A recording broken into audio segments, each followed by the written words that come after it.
Good morning, happy Friday, whatever it may be. It's your boy Mikey, man, host of the Can We Keep It Real podcast. What's going on, everybody? How are we doing today? Suge Knight, Death Row, founder, thug, bigger than life dude over there in the hip hop world, man. Everyone knows Suge Knight was in jail, facing murder charges. But Suge Knight took a deal with the state of California. He agreed to plead out to a no-load case, which is no contest. In the state of California, no contest is the same as a guilty plea. However, but the Death Row Records founder, he ended up taking a plea to avoid charges of. They're saying that he murdered one man and he attempted to run over another guy with a pickup truck at a hamburger restaurant place in Compton. But Knight took a deal for 28 years in prison in October. He'll be sentenced October 4th. I don't know if he'll serve that much time. An article I read earlier said that after 3 years he will be on parole.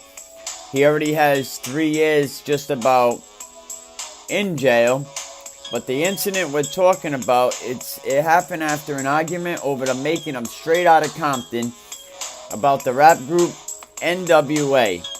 Under California state law, no contest plea, it's the same thing as a guilty plea. I don't think Suge Knight would have pled guilty knowing he's going to actually serve 28 years. This was probably his best chance of getting back out. But the deal in which Suge Knight admitted using a deadly and dangerous weapon when he ran down 2 men with his truck, it really calls for him to serve 22 years in prison for voluntary manslaughter, and with 6 additional years because of the United States 3 strikes your law repeated violations. So, for offenders that repeat, it calls for more serious criminal time. The prosecutor's saying if Knight had been found guilty of murder as originally charged, he would have faced life in prison without the opportunity of parole. Now, in all fairness to Suge Knight, the system's made to break you down. We all seen, I think, how Suge Knight was in solitary confinement, really had no access to a legal library, didn't have access like other inmates would. And them kind of situations, they're basically made to hold you down, made for you to break a deal. They're made to weaken the hottest guy, even a man like Suge Knight. Now, a lot of people probably like, who the fuck is Suge Knight?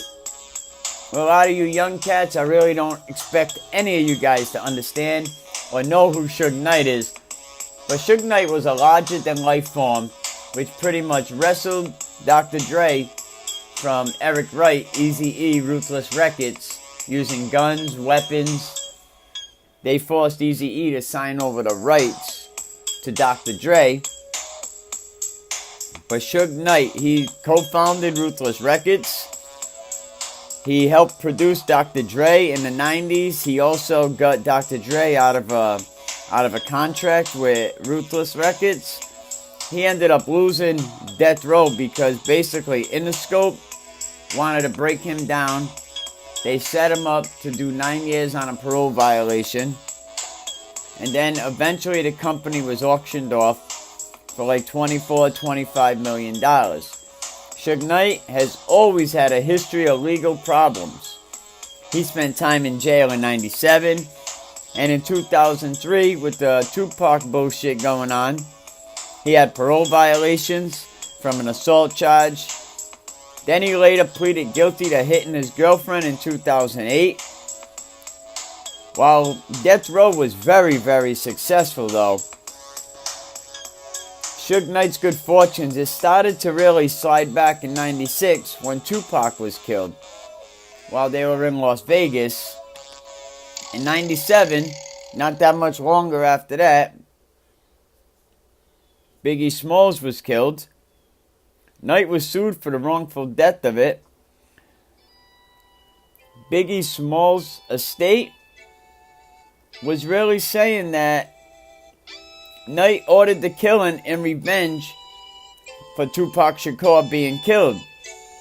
Knight denied it, and eventually the lawsuit was actually dismissed. I mean, Suge Knight has been saying crazy shit like Tupac may be alive, 6 of the most notorious executives in music, so he's been saying a few things. In the hit and run case, pretty much the case related to this charge. It relates to an incident in January of 2015 at a Compton hamburger joint in the suburbs of Los Angeles. They were meeting at a mutual location. Knight was accused of deliberately running over 2 guys with his pickup truck outside the hamburger restaurant after an argument that happened on the set of Straight Outta Compton, the movie about NWA. One of the victims in this case, Terry Carter, he died of injuries, while the other one,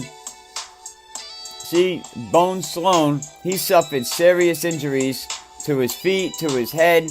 He was ran over. There's footage of it, surveillance footages really capture security cameras that show Suge Knight pulling up in the joint. Right, he pulls up in the driving shop. One of the victims stopped walking up to the driver's side window. So they're having a little discussion, and before you know it, they get into a little struggle. Knight's truck, he throws it in reverse. It throws a man to the ground, right? He then puts it back in drive. He drives over the legs of one man, and he slams right into the other guy who was killed. So after that, all kind of bullshit came up. Suge Knight's wanted because he bounced. He turned himself in. A day after all this shit happened, his attorney said that Suge Knight was acting in self-defense and trying to flee armed attackers when he ran over Mr. Carter and Mr. Sloan. Now the self-defense seems viable. It seems like that was a good self-defense, case. But the way the system's set up, you don't get no fair fucking trial anywhere. Mr. Sloan has denied claims that he was carrying a gun, but the video does show a man try to pick something up from the ground which looked like it could have been a gun. But Suge Knight, what do you guys think of this guy, man? I think he was a lunatic. I think he was bad for the business, and Dr. Dre, it was bad for him. Tupac gets killed over it. Well, what do you guys think, man? Let me know. It's your boy, Mikey. Can we keep it real? Get at me. Hit me up. Leave something in the comment section. Let me know what you feel about this.